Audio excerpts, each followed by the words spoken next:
Então, a gente vivendo e aprendendo, né? Essa é a primeira vez na minha vida, enquanto pastor, que eu vou ter que aceitar isso. Que é possível que um crente genuíno e fiel pague propina sem estar pecando. Oi, gente, paz e graça. Estamos de volta com o segundo episódio do Sextou com o Redentor, que é o podcast da Cidade Universitária. Recebemos aqui no nosso estúdio o imigrante Thiago Lordelo.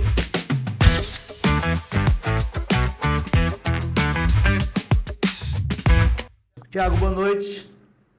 Boa noite. Obrigado por estar aqui com a gente, por trazer informações tão preciosas, sobretudo para aqueles que almejam uma mudança tão radical como essa que você viveu, que está vivendo, né? De sair do nosso país, se tornar um imigrante em outro país. Não é uma tarefa fácil, é muito desafiadora. Muitas pessoas terminam indo e voltando. E o nosso objetivo com esse segundo episódio do nosso Sextou com o Redentor é tratar com você a partir do momento que você desembarca em Portugal.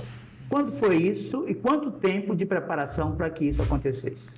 Então, a preparação começou para mim em dezembro de 2021 de forma mais oficial. Embora eu tivesse o desejo por mais de 10 anos, mas de forma oficial foi em dezembro de 2021 que eu comecei a jornada para me matricular, como eu falei no outro podcast, sobre a questão da universidade e do visto.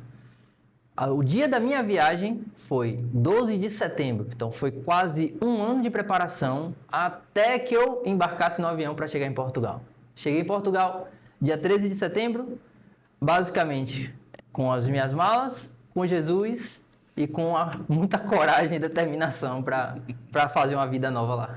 Estava bem acompanhado, né? Quem tem Jesus tem tudo, nós sabemos disso, e eu acredito que o êxito desse projeto, bem como da sua permanência em Portugal, não pode ser atribuído a outra pessoa, senão a pessoa de Jesus Cristo, que é o nosso provedor e aquele que nos dá aquilo que nós precisamos e que não merecemos, porque a sua relação é muito graciosa conosco. Então, Thiago, chegou em Portugal, não é? E nós deixamos, no encontro da semana passada aqui, aquela situação. O seu visto foi para estudante, você foi para lá fazer um mestrado. Os custos de manutenção para um imigrante em Portugal são altos, sobretudo quando a gente considera o câmbio da moeda, do euro para o nosso real, não é? Então, como é que foi? Para onde é que você foi? Onde é que você foi morar? Eu sei que você já foi para lá com agenda de estudos, não é? Mas, enquanto você procurava um lugar de residência, estudava, e a proporção que o tempo passava, eu fico pensando que o dinheiro vai acabando, né? Afinal de contas, de onde você tira e não bota, a tendência é secar a fonte, não é? Esse visto que você recebeu de estudante, ele credenciava também para o trabalho? E como é que isso aconteceu, né? A busca por um trabalho. Sim. Então, o visto de estudante, ele permite o exercício de atividade profissional em Portugal. Na época, era meio que aleatório. Algumas pessoas recebiam a autorização de residência, que é um cartãozinho que você tem que ele permite estar lá, né? Você substitui o seu visto por esse cartão. Algumas pessoas recebiam um cartão sem esse aviso de autorização, então elas eram impedidas para sempre de trabalhar. No meu caso, mais uma vez falando, foi a misericórdia de Deus que no meu cartão veio escrito assim, ó, permite o exercício de atividade profissional. Só que a pessoa que vai, ela tem que estar ciente de algumas coisas muito importantes para ser imigrante em Portugal. A primeira é, você vai com visto, mas até que você se regularize lá no país, vai levar alguns meses, e não são poucos meses. Muito raramente você vai conseguir esse cartão que eu falei em um mês. Então, você não vai conseguir trabalhar sem esse cartão por um mês no mínimo. No meu caso, foram 6 meses até eu conseguir o meu cartão. 6 meses para me regularizar. Olha, eu tinha vindo para Portugal regular tudo corretamente, mas o Estado leva um tempo, porque, obviamente, Portugal é um país menor e a demanda é muito grande, então vai demorar mesmo. Então, eu levei 6 meses até ter autorização de residência que me permitia trabalhar. Ou seja, foram 6 meses tirando dinheiro do nosso bolso. E como eu falei, Lá no outro podcast, é importante para o governo português, para ter o visto, que você demonstre que você tem capacidade financeira de estar lá por pelo menos 6 meses, por causa dessas situações. Então, basicamente, você chegou, você vai começar a vida como se você fosse um bebê. Você vai tirar o seu CPF de lá, que se chama NIF, você vai tirar o NIS de lá, que é o número da Previdência Social de lá, você vai tirar o seu utente de lá, que é o número o número do SUS de lá. Então você vai buscar documento por documento, até que com isso tudo você dê entrada, que já vai estar marcado no seu visto nesse título de residência. Então muito bem. Fala-se das dificuldades, e até por causa da quantidade de imigrantes em Portugal, né? Portugal abriu bem as portas para imigrantes e depois, numa condição reversa, começou a fechar e dificultar. Eu acho que a linguagem é essa mesmo, dificultar. O Janelson tem 32 anos. Trocou a carreira de uma década como policial militar por uma nova vida em Portugal. Entrei como turista, né? Assim como muitos, né? Gostei do país e comecei a tratar dos documentos. Demorou um pouco, mas hoje eu já estou regularizado, né? Tenho meu título de residência. Com a lei que entrou em vigor hoje, esse caminho não será mais possível.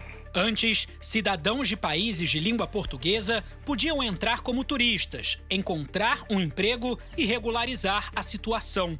Com a mudança na lei, todos os cidadãos que pretendem morar em Portugal vão ter que pedir o visto de trabalho ou de estudo nos consulados e só entrar no país quando tiverem a aprovação.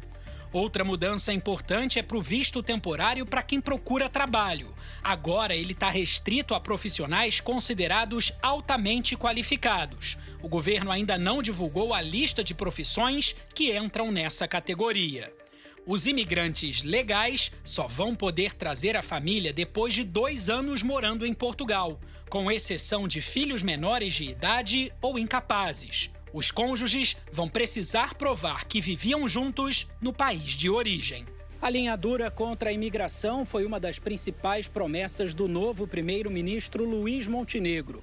O governo português afirmou que a medida busca adequar as políticas migratórias às necessidades do mercado de trabalho e garantir maior controle e organização no acolhimento de estrangeiro. Então, bem, como é a situação hoje para um imigrante que vai morar em uma cidade? Isso é uma coisa fácil? Um acesso fácil à moradia? É barato? É caro? Como é que funciona, Thiago? Então, a situação social de Portugal com relação à moradia é muito difícil. Hoje, a cidade de Lisboa, que é a capital de Portugal, é considerada uma das 3 cidades mais caras de toda a Europa para se viver. Só que a gente tem que levar em consideração que o salário de Portugal é o salário mais baixo da Europa. Então, é algo incompatível, basicamente. O salário mínimo hoje é 920, e para você morar num apartamento de 1 quarto em Lisboa, você encontra apartamento por 1.500 euros. Então, essa conta não bate. No meu caso, eu fui para a cidade de Braga, que fica no norte de Portugal, e ela digamos assim, carinhosamente conhecida como Bragazil, que é a cidade dos brasileiros. A cidade é completamente lotada de brasileiros, de tudo quanto é canto, pelos mais diversos fatores, mas é porque a cidade é mesmo maravilhosa para se morar. Só que lá, por ter muitos brasileiros, então a demanda para morar é muito grande. Não é tão caro quanto Lisboa, mas ao mesmo tempo não é barato. Então você vai encontrar um apartamento de 1 quarto lá por 700 euros, 800 euros, enquanto um salário mínimo é 900 euros. Lembrando que a grande maioria das pessoas que moram em Portugal, mais de 90% da população, ganha um salário mínimo. Não importa a sua formação, nada, a grande maioria ganha um salário mínimo. Então o que eu estou dizendo é, se você vai para Portugal, você vai ter certa dificuldade de achar moradia. Não estou dizendo que é impossível, mas você tem que se planejar bastante, procurar no Brasil por muitos meses, procurar pessoas de confiança. Existem também empresas que se responsabilizam por fazer o chamado relocation, né? Que é retirar você do seu país e indicar uma moradia para você lá. Então, não é fácil, mas também não é impossível. A pessoa tem que estar preparada e principalmente financeiramente. Basicamente é isso. Ótimo, muito bem. Olha, você está no Sextou com o Redentor, que é o podcast da Cidade Universitária. Nós estamos conversando com o Thiago Lordelo, que está passando uma fase da sua vida em Portugal, fazendo mestrado em Ciências Sociais na Universidade de Minho. Bem, você saiu daqui já com uma formação acadêmica e profissional, né? Você desenvolvia uma atividade aqui como advogado. Sim. Obviamente você fica pensando, que ótimo, sendo advogado, eu vou chegar em Portugal, eu vou poder me inserir no mercado de trabalho, vou procurar um escritório para advogar, enfim. Como é que foi essa experiência, né? Portugal reconhece a OAB do Brasil? Então, eu cheguei lá em 2022, no finzinho de 2022, e no início de 2023, houve uma mudança na legislação de Portugal. E o diploma, basicamente, a formação em direito do brasileiro não é mais reconhecida em Portugal como válida. Ou seja, até o final de 2022, você, advogado, chegava em Portugal, você fazia o pedido da sua ordem dos advogados aqui no Brasil, indicava que você estava entrando na ordem dos advogados de Portugal, anexava toda a documentação certinha que você tem, pagava uma taxa e você era indicado, transformado em um advogado português. Agora, desde 2023, isso não é mais possível. Então, para você ser advogado em Portugal agora, você tem que fazer a faculdade de Direito do zero e depois prestar o exame da ordem dos advogados de Portugal. Então, para as pessoas que têm interesse em trabalhar na área de Direito lá, eu recomendo. Ou você faz a universidade lá do zero, ou você pensa em um outro caminho. Basicamente é isso. Muito bem. Sendo impedido de exercer a sua atividade enquanto advogado, Thiago, obviamente você teve que migrar para outra área, né? Sim. E você teve experiência profissional lá. Como foi essa experiência e onde foi? E como você conseguiu acessar o mercado de trabalho em Portugal? Então, uma coisa que o imigrante brasileiro precisa entender quando está na Europa você tem que ter humildade e cabeça aberta para aceitar as atividades de trabalho que lhe forem impossíveis de aceitar, que estiverem na sua mesa para você aceitar. Significa que, até que você valide o seu diploma na Europa, ou até que você tenha um diploma europeu, dificilmente você vai conseguir um trabalho que você tinha no Brasil.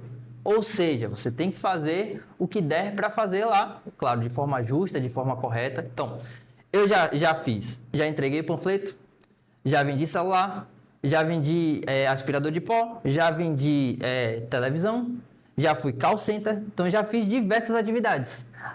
E, ao mesmo tempo que eu faço essas atividades, eu faço o meu mestrado em Ciências Sociais, e aí a gente tem atividades também dentro das Ciências Sociais, né? Então, basicamente, enquanto você não tiver um diploma lá, você, como imigrante, tem que estar com a cabeça aberta. Existem alguns erros que o imigrante comete, que fazem com que ele retorne ao Brasil, ou que a missão dele não seja tão bem sucedida. Um dos primeiros erros, como eu falei, é essa questão de não ter a cabeça aberta para trabalho. Você precisa ter a cabeça aberta para trabalho e eu não estou dizendo que você tem que fazer qualquer coisa só para você se sustentar, mas eu estou dizendo que você precisa, basicamente, estar com a mente aberta.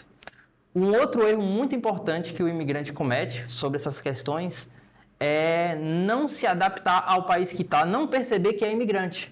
Então, muitos brasileiros entram no mercado de trabalho e lá dentro do trabalho começam a agir como se as leis, as regras e os costumes fossem no Brasil. E isso faz muitos brasileiros, em alguns meses, serem despedidos, por exemplo. Em alguns meses, perderem o emprego ou ficarem extremamente insatisfeitos. Então, você precisa entender que você é um imigrante, você está em outro país que tem outras regras, outras leis, outras estruturas, outras culturas. E você precisa respeitar essas regras e leis. Fazendo esses dois pontos, eu acredito que você se dê muito bem no mercado de trabalho. E aí você estuda, busca um curso, tem gente que faz curso profissionalizante, como tem aqui no Brasil, tem gente que faz universidade. A partir daí, com um diploma europeu, você consegue galgar, né, maiores caminhos. Entendi, muito bem. Olha, você está no Sextou com o Redentor, que é o podcast da Cidade Universitária. Não esqueça de se inscrever no nosso canal, de curtir e compartilhar o nosso conteúdo. Eu fico imaginando, Thiago, que um curso de mestrado, eu acho que em qualquer país, exige muito do estudante. Eu fiz mestrado em educação e foi um período da minha vida de reclusão para algumas coisas, porque ou a gente dá conta das coisas, sim, ou então não funciona, né? Como é que foi a experiência de estudar e trabalhar em Braga? Então, para mim, tem sido uma experiência maravilhosa. Dentro da minha universidade, né, do meu curso, eu faço um curso basicamente de políticas sociais. a gente trata sobre... O meu trabalho lá na faculdade é estudar Portugal, a realidade social, econômica, tudo sobre Portugal a gente estuda, pega dados. Lá nós temos o equivalente ao IBGE, então a gente analisa dados. Para mim, a experiência é maravilhosa. Cada pessoa vai ter sua experiência individual, a depender do curso, a depender de como você é. E você tem que, obviamente, conciliar o seu trabalho, se você tiver intenção de trabalhar, se você tiver necessidade de trabalhar, você vai conciliar como qualquer pessoa faz no mundo, né? Conciliar o trabalho com o mestrado, com o seu curso. E você precisa, obviamente, como eu falei, estar bem disposto, estar com a cabeça aberta, procurar se adaptar à cultura deles, porque...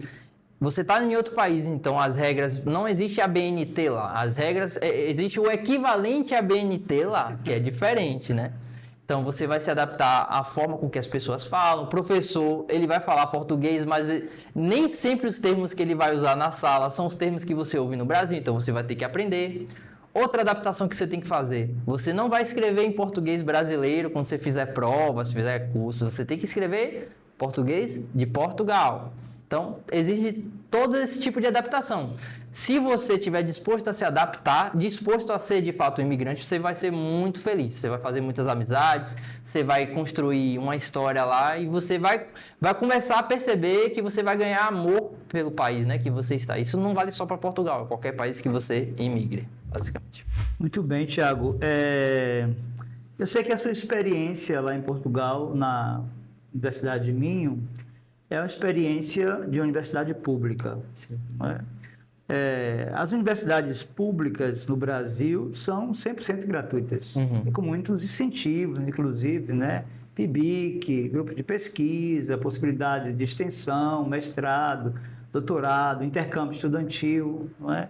Como é que funciona a universidade pública lá em Portugal, lá em Braga, especificamente? É importante até salientar sobre isso, falar sobre isso aqui. A universidade, embora seja pública, você paga uma mensalidade. Que lá em Portugal tem um nome muito engraçado, que é propina. Você paga propina para a faculdade. Então, basicamente, qualquer curso que você escolher, primeira coisa que você vai fazer, quando você for entrar na concorrência, você vai entrar lá na tabela da faculdade, vai olhar e vai ver quanto é que custa o valor. Eles colocam um valor geral, que é o valor por ano, e aí vai dividir em 12 vezes, né? Então, você vai ver quanto é que você vai gastar por mês. Então, a universidade é pública, mas é paga. E, para efeito do seu visto, quando você for renovar o seu visto, etc., você tem que estar com as mensalidades todas pagas. Então, você tem que já pensar e planejar sobre isso. O dinheiro que você vai levar não é só para você morar, é para você comer e para se locomover. É também para você arcar com os custos da universidade. Basicamente isso. Então, a gente é vivendo e aprendendo, né? Essa é a primeira vez na minha vida, enquanto pastor, que eu vou ter que aceitar isso. Que é possível que um crente genuíno e fiel pague propina sem estar pecando. Porque é propina a expressão? É propina. É propina, é né? propina. A propina é a mensalidade da faculdade. Da faculdade. Muito bem. Tiago, como é que você está em Portugal? Né? Você está caminhando para a conclusão do seu curso, né? Você está feliz, não é? Seus projetos de vida para o futuro, agora que a gente vai caminhando para o final aqui. No seu coração pensamento de ficar na Europa, de voltar para o Brasil? Como é que você se vê hoje? O que é que você pensa do seu futuro? Um fator determinante para mim, para eu entender do meu coração se eu estava feliz ou não, foi ter um relacionamento com Deus e um relacionamento com a igreja. Então, por que um relacionamento com Deus? Porque você vai perceber o quão dependente você é de Deus. Quanto mais sozinho você fica, mais você percebe a sua fragilidade. E eu estava lá sozinho quando eu cheguei. E Deus foi abrindo as minhas portas para conhecer pessoas. E eu acho que o segundo fator determinante para me sentir feliz lá, como eu estou feliz hoje, é que Deus abriu para mim uma porta de uma igreja. Eu faço parte da Igreja Cristã Presbiteriana de Braga, o pastor Anderson e a esposa dele, Fábia, manda abraço para eles aí, que estão lá em Portugal. E desde que eu cheguei, eu faço parte dessa igreja e você percebe com o passar do tempo que você começa a ganhar uma família nova lá. Você começa a fazer irmãos, começa, né, a se desenvolver nos trabalhos da igreja. Então, domingo após domingo, nós estamos lá louvando a Deus, servindo ao Senhor e servindo aos irmãos. E esse é o fator que me faz principalmente me sentir bem. Depois desses 2 fatores aí, Deus te dá outros motivos para você se sentir bem. Então, você faz amigos novos. Se você gosta de viajar, você tem muitas oportunidades de viajar. É um país que tem segurança, então você pode sair, pode andar. Então, o meu estado atual, o Thiago atual, é um Thiago que está muito bem adaptado lá em Portugal, que tem uma família lá, que é a minha igreja, né? Que tem amigos lá. Então, nesse momento, a minha ideia é terminar o mestrado e concorrer para o doutorado, se Deus permitir, que lá eles falam doutoramento.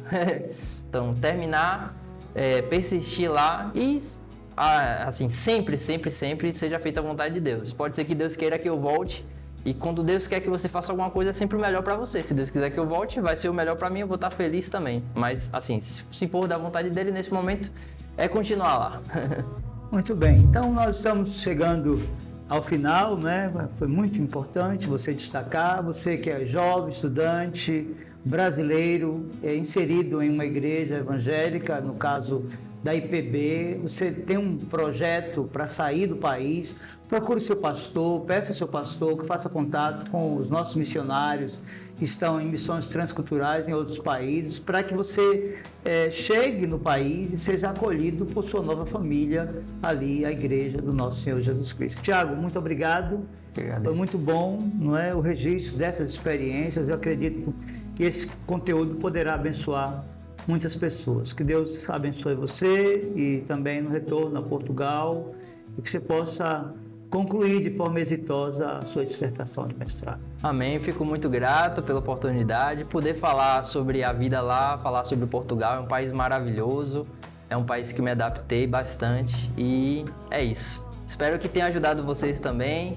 Não percam as esperanças. Se você não sabe o que fazer, como começar, não sabe de nada, põe seu joelho no chão, ore, que se for da vontade de Deus, Ele vai abrir as portas e vai te indicar o caminho para você ir. Mas não desista, né? Só desista se Deus mandar desistir mesmo. Muito bem.